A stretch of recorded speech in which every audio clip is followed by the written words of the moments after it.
প্রতি বছর ঠিক দুর্গাপুজোর আগে আমাদের বাড়িতে মানে ঘরের ভেতরে তো এক বছর ছোট্ট তাতান হওয়ার আগে বিড়াল ছানা তার বাচ্চাগুলোকে নিয়ে এসেছিল।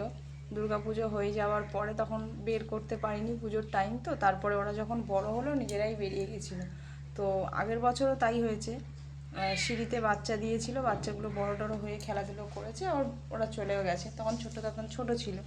আর এখন আবারও এই বছর আমাদের সিঁড়িতে এরা বাচ্চা দিয়েছে, বিড়ালটা দিয়ে বাচ্চাগুলো ছিল, ছোট্ট তাতান একটু খেলাধুলো করতো, তবু ওর থেকে দূরেই রাখা হতো, কারণ বিড়ালের লোম খুবই ক্ষতিকারক বলে সবাই। তো যাই হোক, এইবারে পরশু দিন ওরা এখন না মানে বাড়িতে শিখেছে, পরশু দিনকার সব বেয়ে বেয়ে নিচে চলে গেছিলো বিড়ালগুলো।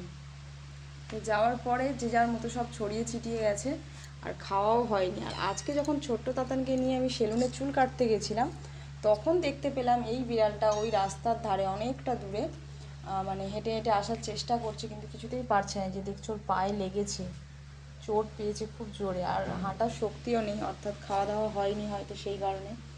আর মা বিড়ালটা ঘুরে ঘুরে বেড়াচ্ছে, এদেরকে খেতেও দিচ্ছে না। আমি একটু আগে ডেকে নিয়ে এলাম, যেই ছানাগুলোকে দেখেছে চলে গেছে। আর এই বৃষ্টির মধ্যে ওদের ঠান্ডাও লাগছে।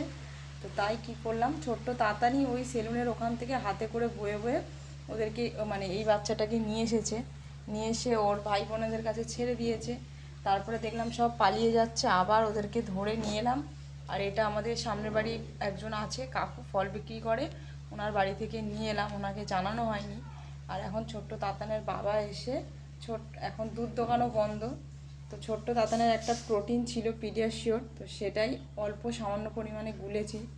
তো দেখলাম খাচ্ছে না খুব একটা, কারণ এরা তো এখন দুধ খায়। তো যাই হোক, ছোট্ট তাতানের বাবা এখন কাজে থেকে এসে ড্রপারে করে ওদেরকে খাওয়াচ্ছে।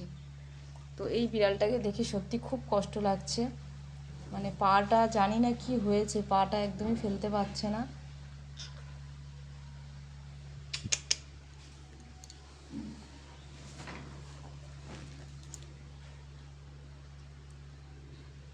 ছোট্ট তাতান দেখলে এত চটকায়, আর এদেরকে যখন তাড়িয়ে দেওয়া হয় মানে আমাকে কামড়ে দেয়, রেগে যায়, অভিমান করে, শুয়ে পড়ে, এরকম করে ছোট্ট তাতান।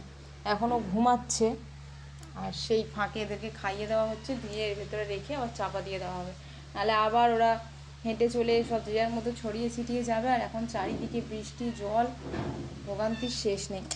বাড়িতে ঘরে যায় না, এখানে এসো, এখানে এসো, ঢুকে যাও।